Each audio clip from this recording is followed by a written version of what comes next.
1955 du parti majoritaire au sein du gouvernement avait collaboré avec les nazis, préparé les meurtres de juifs, sauvé un criminel de guerre nazi de sanction et ainsi de suite. Le docteur Kastner porta plainte pour diffamation contre son accusateur et après 9 mois, le juif israélien remit son jugement qui précisait que les accusations avaient été confirmées. Selon ce jugement, le docteur Kastner était un collaborateur au sens le plus fondamental du terme et avait vendu son âme au diable. Et le premier ministre de l'époque, M. Moshe Charette, commenta: un homme est légitimisé dans ses actes, même s'il vend son âme au diable. Si c'est pour sauver des juifs, l'accusation était qu'il avait livré des juifs aux nazis. Le gouvernement annonça alors qu'il allait faire appel du jugement par l'intermédiaire de son procureur général et je ne pus jamais en connaître les suites, si suite il y eut. Ainsi, alors qu'une grande médiatisation entourait les criminels de guerre et leur procès, ces criminels de guerre juifs ne comparurent-ils que devant des tribunaux juifs, et si s'ensuivit des condamnations, le monde n'en fut pas informé. Je ne connais qu'un seul cas, d'autres ont pu échapper à mon attention, où de tels juifs apparurent dans un procès en tant que criminels de guerre.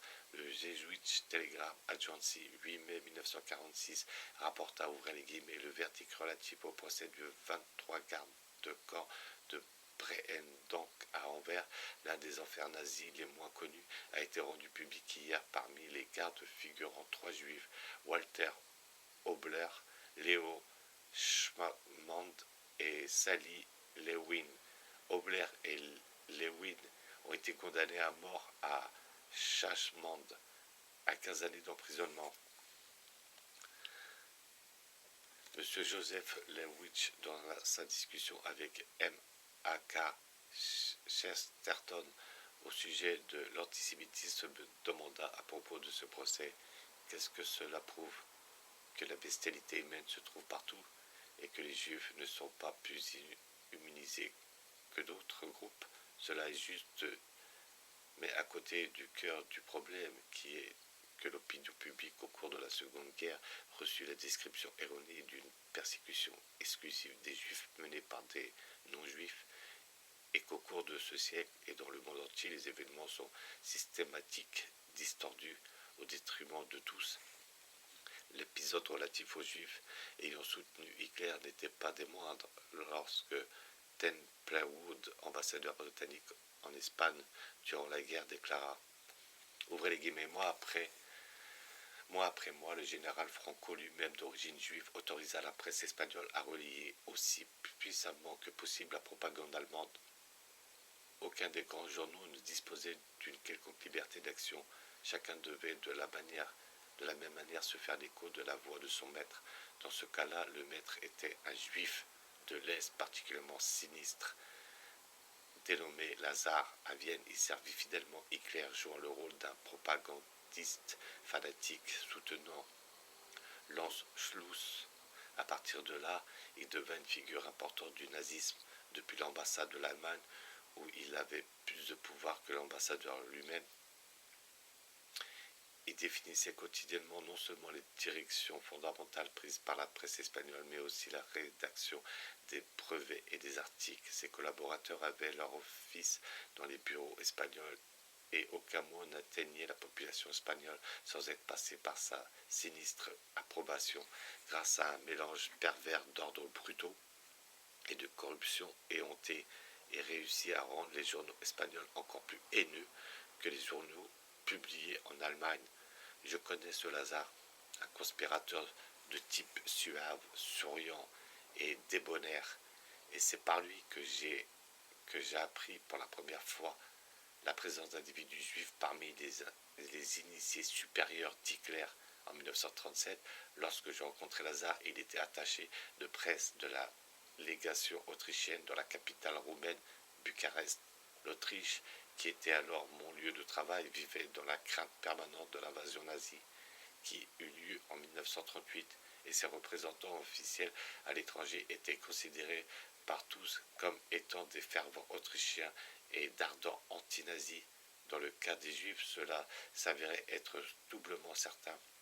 Je fus d'abord étonné par le fait que la petite Autriche appauvrie puisse même s'autoriser le luxe d'un attaché de presse envoyé dans l'une des capitales des Balkans et ensuite par le style de vie et les activités extravagantes de Lazare.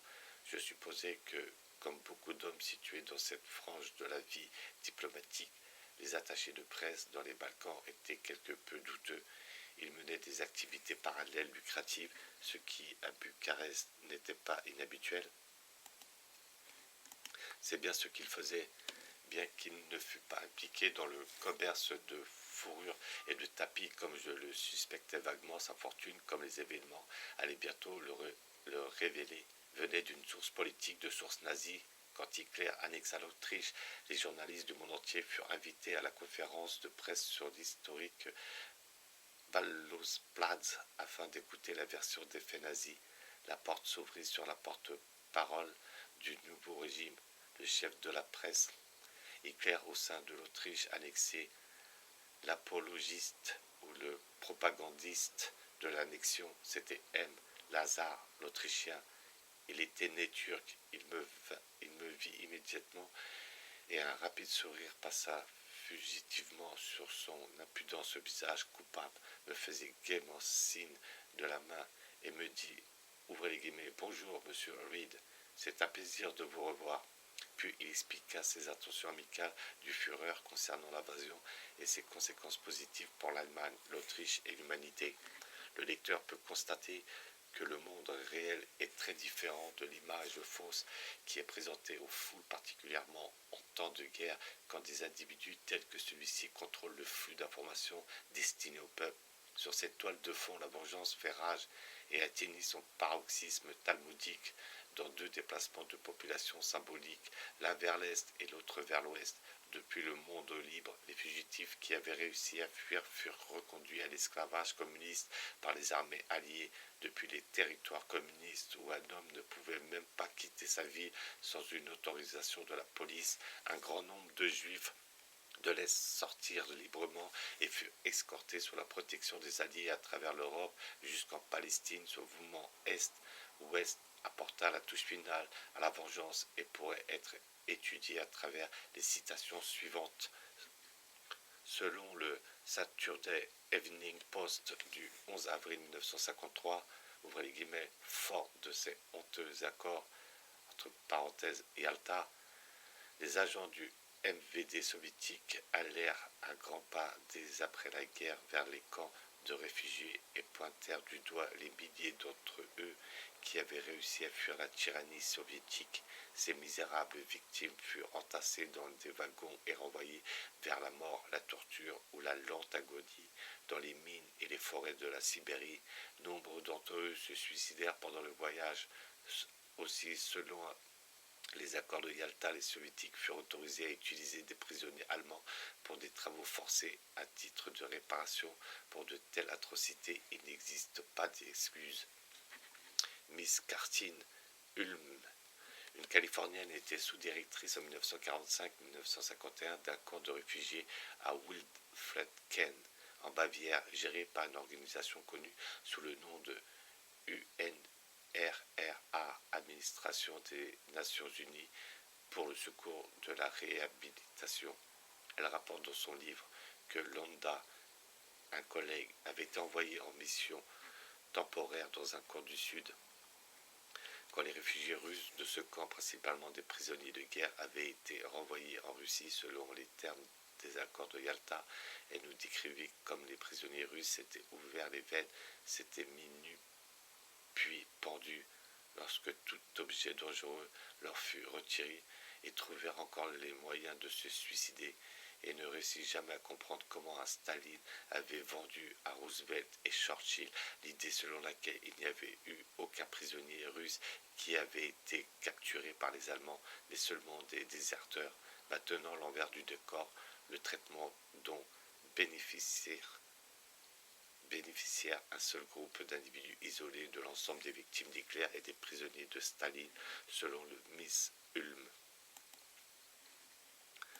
Et alors vinrent les Juifs. Il n'y avait jamais eu de camp pour les Juifs dans notre zone du Nord, Les Juifs représentaient moins d'un cinquième de la population totale des réfugiés dans notre zone, mais ils constituaient une minorité tellement mise en avant que si vous lisiez seulement les journaux pour connaître la situation relative à l'occupation, vous aviez l'impression qu'ils représentaient la totalité du problème des réfugiés. D'après les on-dit, on devait les gérer avec soin, en particulier lors des transferts d'un camp à l'autre, et malheur à l'employé de l'Organisation internationale des réfugiés qui laissait une boucle de barbelés visible dans n'importe quel camp où ils devaient être transférés. Ils avaient classifié, persécuté les seuls réfugiés, hormis les malades, qui bénéficiaient des rations alimentaires spéciales en raison de leur statut de non-travailleurs. Il y avait une petite communauté allemande installée le long de la grande route qui coupait notre camp en deux. Les représentants des Juifs dirent qu'il s'agissait de la plus grande des menaces que l'Organisation internationale des réfugiés devait accepter, d'armer leur police juive afin de protéger leur peuple des Allemands vivant avec eux, que pratiquement tous les Allemands de ce village se retrouvaient en moins de 15 jours à travailler joyeusement pour les Juifs, ne me traversa même pas l'esprit lorsque je leur promis d'un ton apaisant de plaider pour l'autorisation d'armer une police de réfugiés. Les membres de la police des réfugiés juifs portaient une tunique verte en laine et une casquette abhorrant l'étoile de David. Rien n'avait été laissé au hasard ou l'improvisation de dernière minute. Leur bureau d'aide sociale était tapissé de posters martiaux représentant des jeunes femmes juives tapis dans les tranchées et qui lançaient des grenades sur les Arabes. La police des réfugiés faisait des exercices de tir avec les carabines que nous leur avions réservées afin qu'ils se défendent contre les Allemands qui étaient désormais employés pour le pénible travail manuel au sein du camp. Les ateliers juifs se passèrent rapidement à une importante production de par-dessus en laine de qualité et de robustes chaussures de cuir renforcées pour les terrains accidentés. Nous ne pouvions que deviner que cela aussi était entièrement destiné à Israël et finalement livré là-bas via quelques mystérieux réseaux. Nous ne vîmes jamais l'un de nos réfugiés juifs porter ses précieux vêtements. Au-dessus de toute cette agitation et de cette frénésie flottait un drapeau que nous n'avions jamais vu auparavant, des bandes bleu pâle sur un fond blanc avec l'étoile de David. Miss Hulme décrit le camp juif. Nous fîmes visiter le grand camp que nous préparions pour eux, comme si nous étions des agents immobiliers fiers de logements qui étaient sans aucun doute les plus beaux baraquements pour réfugiés de toute la Bavière. Les rabbins secouèrent la tête, visiblement ce n'était pas assez bien. Elle explique que les lois américaines sur les réfugiés subséquemment adoptées étaient pleines de pièces qui excluaient le réfugié classique. Seuls les juifs qui étaient en mesure de déclarer et de prouver les persécutions qu'ils avaient subies dans tout pays d'Europe de l'Est où ils avaient mis les pieds, pouvaient se sortir de ce piège. Elle rapporte que les organisations américaines semi-gouvernementales ou officiellement soutenues fournissent des machines et d'autres ateliers, l'équipement et les suppléments alimentaires spéciaux qui étaient donnés exclusivement aux juifs sionistes. La manière dont cette classe privilégiée fut établie dans les camps de la misère fut décrite par le lieutenant-colonel Judas Nadish dans le Jewish Times d'Afrique du Sud le 4 février 1949. Le rabbin Nadish était le conseiller juif auprès du général Eisenhower au sein des forces américaines en Europe et travailla en étroite collaboration avec lui sur les dossiers relatifs aux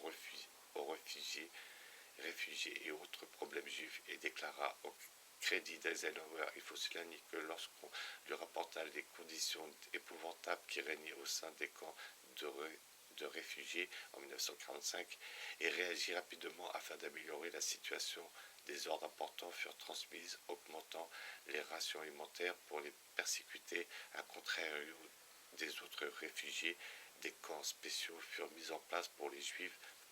Les réfugiés juifs vivant hors des camps obtinrent des aides préférentielles. Un conseiller aux affaires juives fut nommé. À une totale coopération fut accordée au comité collectif du ravitaillement et plus tard à l'agence juive. Peu voire aucune de ces conditions ne fut accordée par Montgomery dans la zone britannique et un flot permanent de réfugiés juifs rejoignait la zone américaine.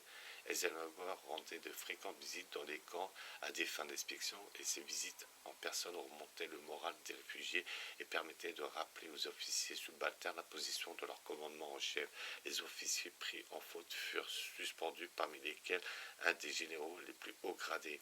La position du général Eisenhower, d'après ses écrits catégoriques, était que les Juifs devaient être traités comme une classe privilégiée au détriment des autres. S'ils acceptaient les sujétions de son conseiller juif, cela était normal, puisque le rabbin Nadish, comme nous l'avons le voir, affirmait que seuls les quelques juifs parmi les centaines de réfugiés étaient persécutés et étaient par conséquent différents des autres réfugiés. Cette déclaration révèle le rôle de personnage contemporain désormais bien établi, le conseiller juif. Ainsi, une autre fois, arrivé en 1945, seule subsistait la persécution des Juifs par rapport à la persécution globale de tous les opposants politiques.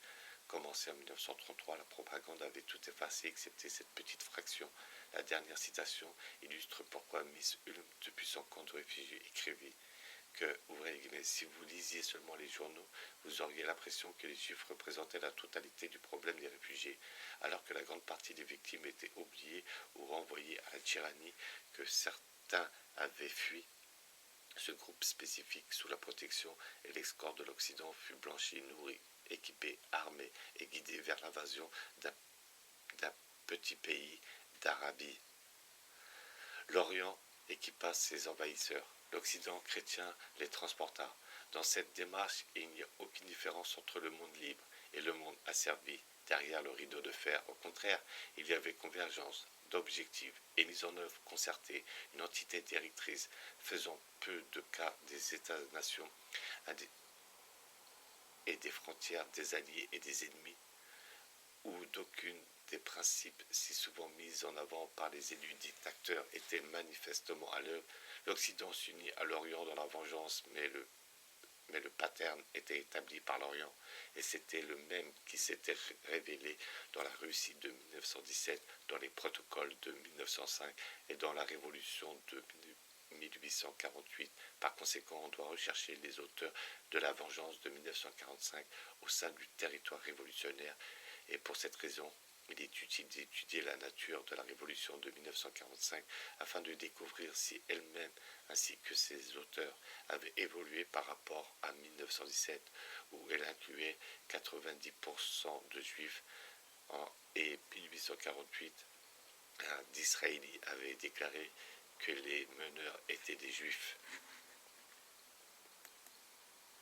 Les recherches relatives aux événements des 3 décennies entre 1917 et 1945 amènent à la conclusion que jusqu'en 1945, la révolution avait été une révolution contrôlée par des juifs depuis un siècle, puisque ce laps de temps s'était écoulé depuis que Disraeli avait identifié pour la première fois l'origine de ce contrôle. J'utilise le terme révolution contrôlée par des juifs pour caractériser un mouvement sous la direction du rabbinat talmudique de l'Est, et non pas un mouvement soutenu par des juifs en général, comme je l'ai montré à plusieurs reprises. L'opposition la plus féroce vint de ces juifs d'Occident qui étaient les plus éloignés de la gouvernance talmudique. La distinction est la même que celle qu'un lecteur avisé doit faire entre national-socialisme et allemand, communiste et russe.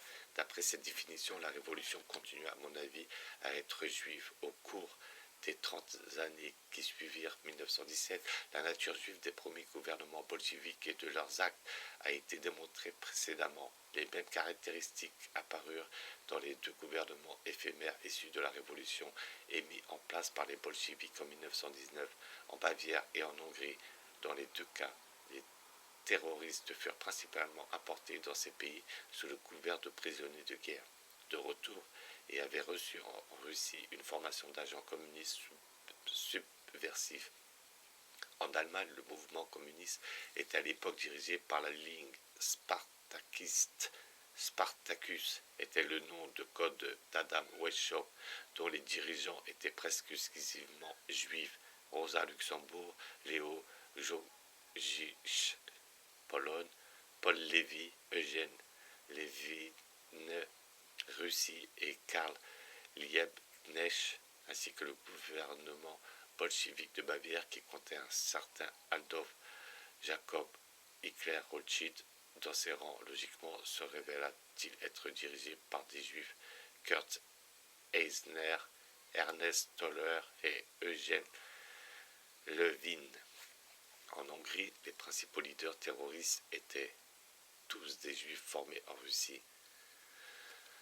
Matthias Rákosi, Béla Kun, Erno Géraud, Tibor Zamueli. Les actions ostensiblement antichrétiennes de ce régime démontrèrent nombreux objectifs sous-jacents. À propos de ce gouvernement, l'historien de l'internationale communiste M.F. Borkenau déclare, ouvrez les guillemets, la plupart des leaders bolcheviques socialistes radicaux et une très forte proposition de leur collaboration étaient juifs. L'antisémitisme était donc la réaction naturelle vis-à-vis du bolchevisme.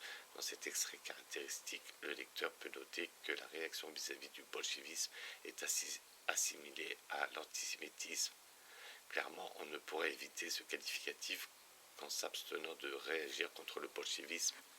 Les 10 années qui suivirent connurent une faible activité dans ce domaine et la dynamique réapparut en Espagne où la révolution vit le jour en 1931. Elle fut dirigée par des émissaires venant de Moscou, dont beaucoup étaient juifs, et cela explique la désillusion de nombreux fervents républicains, espagnols ou étrangers par exemple.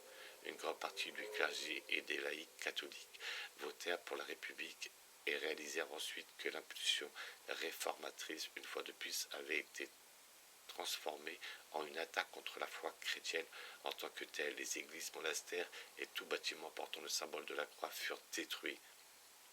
Les prêtres et les nonnes assassinés. La signature spécifique apparut à nouveau dans des actes identiques perpétrés en Bavière, Hongrie, Russie, France et Angleterre. La paternité de l'attaque contre le christianisme en Espagne fut fortement revendiquée par l'organe central Comintern. Ouvrez les guillemets, les flammes s'élevant des églises et des monastères incendiés d'Espagne ont montré la véritable identité de la révolution espagnole. On put en suivre la perpétuation pendant une génération de plus. Les propriétaires ecclésiastiques furent confisqués, mais le peuple espagnol n'en profita pas pour autant. La réserve d'or de la Banque d'Espagne, approximativement 700 millions de dollars, fut transférée à Moscou par le dernier premier ministre républicain, un certain Joan Negrin, d'après les écrits du général Walter Krivitsky. L'écœurement de ces Espagnols qui avaient espéré mettre en place une république constitutionnelle et se retrouvèrent sur le joug d'une tyrannie étrangère et antichrétienne fut encore accru par le meurtre du leader des monarchistes, Calva Sotelo, en 1936, à la suite de quoi l'Espagne rejeta la révolution comme le firent tous les autres pays où l'armée rouge, avec ses commissaires du peuple politique, ne réussit pas à s'introduire pour la mettre en place. Les juifs sionistes, tout comme les antisionistes influents, attribuèrent implicitement ou explicitement la révolution d'Espagne à des auteurs juifs. Le juge Brandes, à l'époque où les négociations avaient lieu avec Hitler pour trouver un accord sur la question juive, s'y opposa violemment et dit au rabbin Stefan Wyss sur un ton impérieux, ouvrez les guillemets, que l'Allemagne partage le sort de l'Espagne. M. Bernard J. Brown a écrit, ouvrez les guillemets, les Juifs furent autant responsables de la mise en place d'une république en Espagne et de la destruction de l'autorité de l'Église dans ce pays que dans tout autre pays où règne la liberté. Au cours de ces 2 décennies, c'est-à-dire pendant l'entre-deux-guerres, plus que jamais, il y eut une diminution du nombre de visages juifs parmi les portraits qu'agrémentaient les murs du Kremlin pour des grandes occasions au cours desquelles le peuple russe asservi se retrouvait face à ses dirigeants. Même les cris de liesse venaient d'un haut-parleur relié à un disque enregistré. De même, des juifs apparurent sur les bancs de la défense au cours de grands procès médiatiques ont disparu sans explication de la scène politique. Aucune diminution substantielle du contrôle juif de la révolution ne semble avoir eu lieu au cours de cette période si l'on s'en tient aux chiffres suivants. En 1920, la publication bolchevique officielle établirent que parmi les 545 membres des organes de direction se trouvaient 447 juifs. En 1933, le journal juif américain Opinion avança que des juifs occupaient pratiquement tous les postes diplomatiques importants et qu'au sein de la Russie blanche, 61% des hauts responsables étaient des juifs. Il est également mentionné que la communauté juive représentait moins de 2% de la population totale, alors estimée à 158 400 000 habitants. Si cela était vrai, alors cela signifie qu'il y avait moins de 3 millions de juifs en Russie à cette époque-là. En 1933, le Jewish Chronique avança qu'un tiers des juifs en Russie avaient obtenu un poste à haute responsabilité. Si tel était le cas, alors ils constituaient manifestement la nouvelle classe dirigeante. À cette époque, la nature des enseignements n'avait pas du tout changé.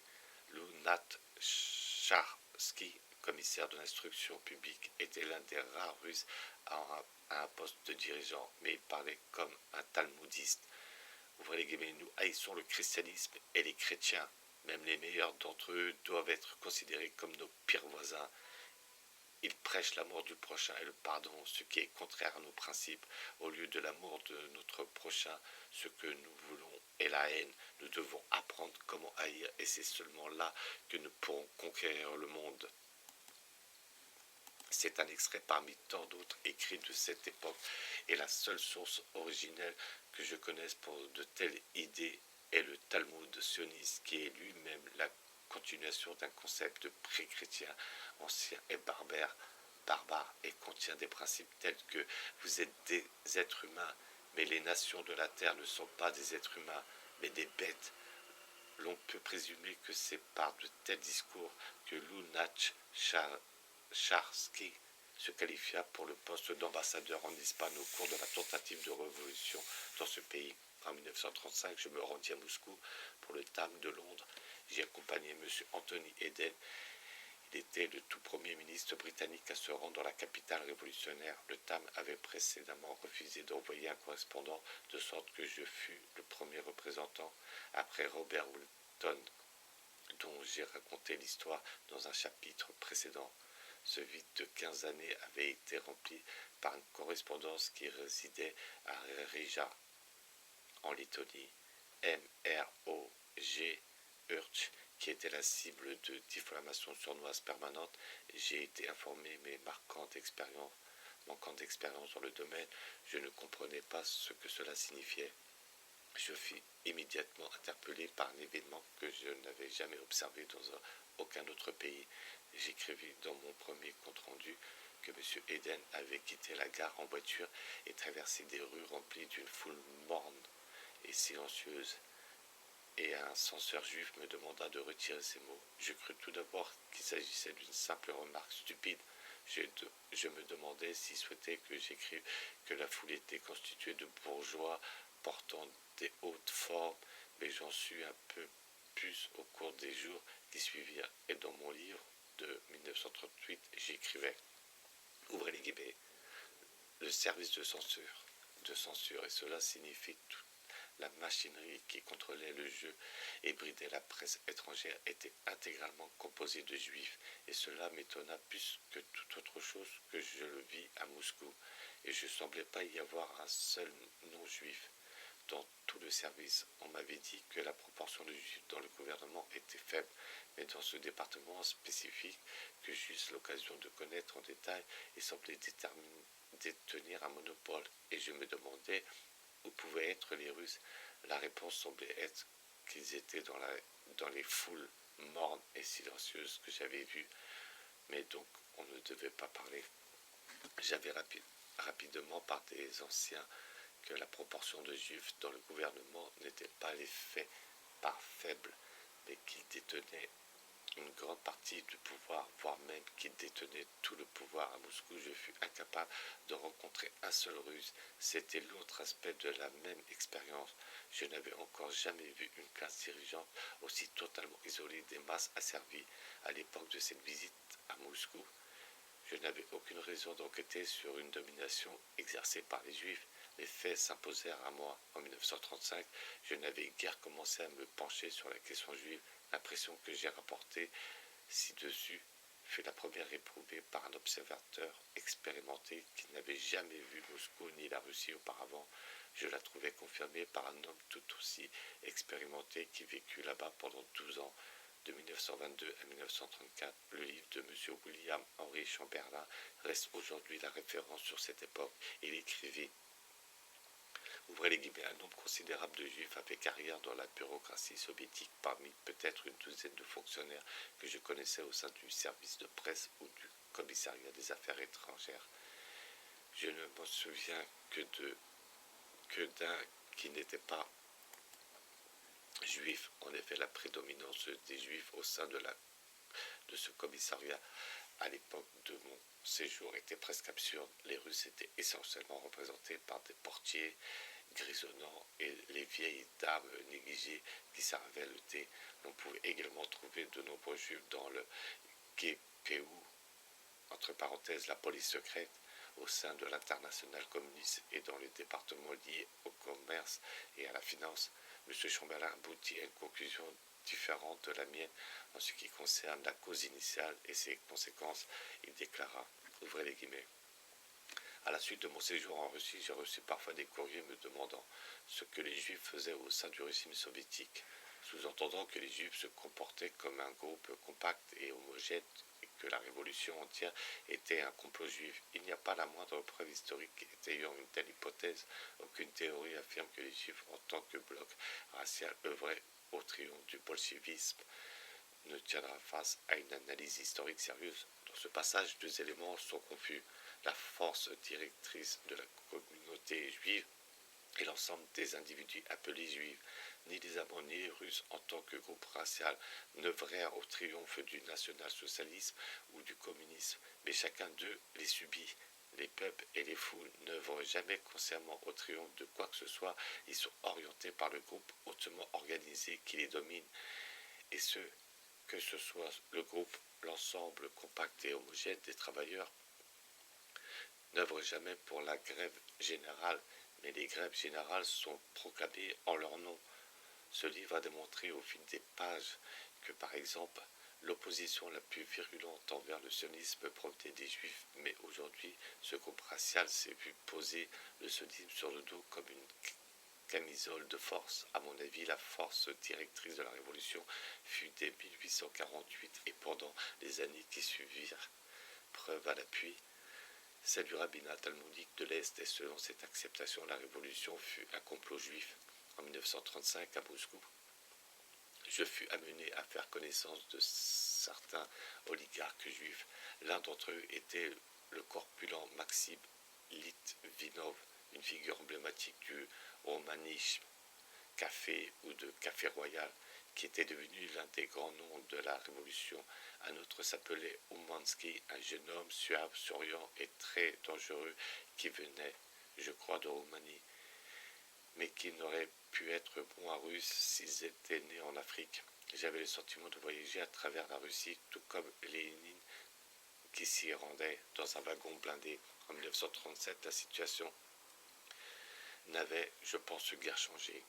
M.A. Stolypine, dont le père, le dernier des émancipateurs à persévérer, avait été assassiné en 1911, écrivit que la substitution des Russes ou des autres parts des Juifs au niveau les plus élevés de l'échelle hiérarchique soviétique constituait une manœuvre tactique patente et que les Juifs avaient toujours en main les principaux leviers de contrôle. Le jour où ils devront les lâcher, l'édifice marxiste s'écoulera comme un château de cartes. Il énuméra les postes de hauts fonctionnaires toujours occupés par des